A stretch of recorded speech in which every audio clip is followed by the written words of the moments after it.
تذكر يوما كنت تعانق دمعة الفكر تناجي الله في صبر وترجو رحمة. الرحمن الرحیم.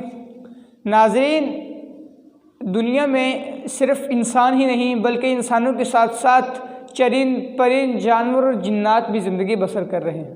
انسان کو مٹی سے بنایا گیا اور جنات کو آگ سے. روئے زمین پر انسان اور جنات ایک ساتھ رہتے ہیں. جنات کے پاس کچھ طاقتیں انسانوں سے زیادہ ہوتی ہیں اور کہیں جنات عقل کی کمی کی وجہ سے انسانوں کے غلام بن جاتے ہیں. جنات کو داستانوں میں بہت ہی خاص مقام حاصل ہے. ہم میں سے کسی نہ کسی نے جنات کے بارے میں کوئی نہ کوئی داستان ضرور سنی ہوگی. ہر کسی کی جنات کے بارے میں اپنی ہی رائے ہوا کرتی ہے. کوئی انہیں کسی روپ میں دیکھتا ہے اور کوئی انہیں کسی بحروپ میں پہچانتا ہے. انسانوں کی طرح جنات کی بھی اقسام ہوتی ہے، جن میں سے کچھ اقسام ہم آج کو بتائیں گے. اور آج کا ہمارا موضوع بھی یہی ہے کہ جنات کی اقسام.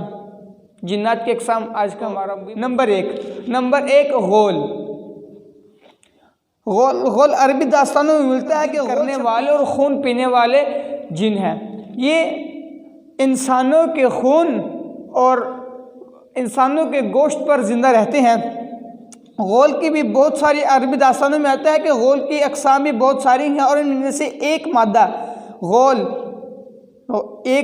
غول یعنی غولہ کے نام سے ہے. یہ بہت خطرناک ہے کیونکہ یہ عورتوں کا روپ اختیار کر کے کسی بھی انسان کو بہکا سکتی ہے اور ان سے شادی رچا سکتی ہے. یہ اکثر قبرستانوں، ویرانوں، ٹوٹی ہوئی گھروں میں وغیرہ میں رہتے ہیں.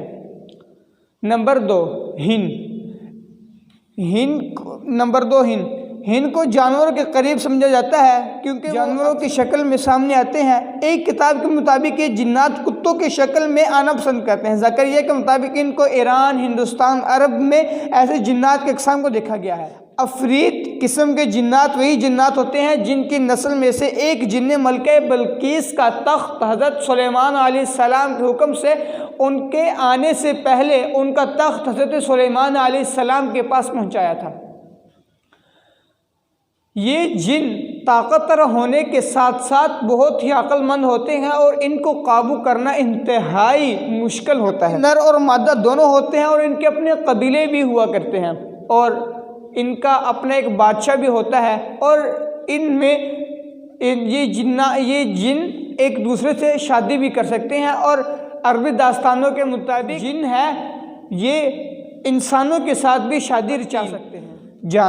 جان وہ جن ہے جنہیں جان کی اسم سے یاد کیا جاتا ہے. وہ اپنی شکل تبدیل کر سکتے ہیں. وہ اکثر صحراؤں میں طوفانوں کی شکل میں آتے ہیں یا پھر سفید اونٹوں کی شکل میں بھی ظاہر ہوتے ہیں. ان کو اللہ تعالیٰ نے صحراؤں میں نخلستان دکھانے کی طاقت دی ہے. عربی داستانوں کے مطابق یہ جو جنات ہیں یہ صرف انہی لوگوں کو صحرا کے اندر نخلستان دکھاتے ہیں جو انہیں اچھے اور درست لگے. عربی داستانوں کے مطابق جان صحیح مقاصد پر لڑنے والی جنگ کی مدد بھی کرتے ہیں. مارد بڑے اور طاقتور جنات ہوتے ہیں. عربی میں مارد کا مطلب ہی بہت بڑا ہے اور ان کے پاس بھی اپنی مرضی کے مطابق نیک اور بد میں پہچان کرنے کا اختیار ہوتا ہے.